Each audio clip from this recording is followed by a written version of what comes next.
Warga Sukabangun 2, Kelurahan Sukajaya, Kecamatan Sukarami, Kota Palembang, dihebohkan dengan penemuan seorang mayat perempuan dalam keadaan sudah bersimbah darah tergeletak di TPU Sawak Simpur pada Minggu 30 Mei 2021 sekitar pukul 6 waktu Indonesia Barat.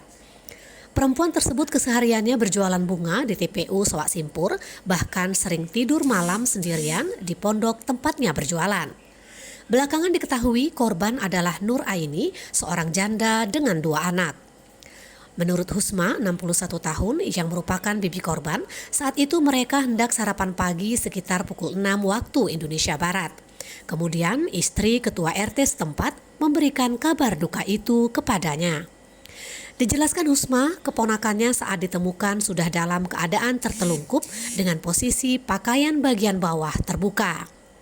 Ditambahkannya, memang kejiwaan keponakannya sedikit mengalami gangguan semenjak berpisah dengan suaminya. Sementara itu, Kapolsek Sukarami Kompol Budi Hartono melalui Kanit Reskrim Polsek Sukarami, Ibtu Deni Irawan yang sedang berada di Rumah Sakit M. Hasan mengatakan pada jasad korban terdapat tanda-tanda kekerasan. Disinggung dugaan penyebabnya, Kapolsek mengatakan masih dalam penyelidikan. Laporan Diansyah dari Kota Palembang untuk Anda. Kita bawa ke Rumah Sakit Bayangkara untuk lakukan visum. Selanjutnya untuk penyelidikan lebih lanjut ini ya? Ya, perkara ini masih dalam penyelidikan lebih lanjut oleh Unit Reskrim Polsek Sukarami. Mantap.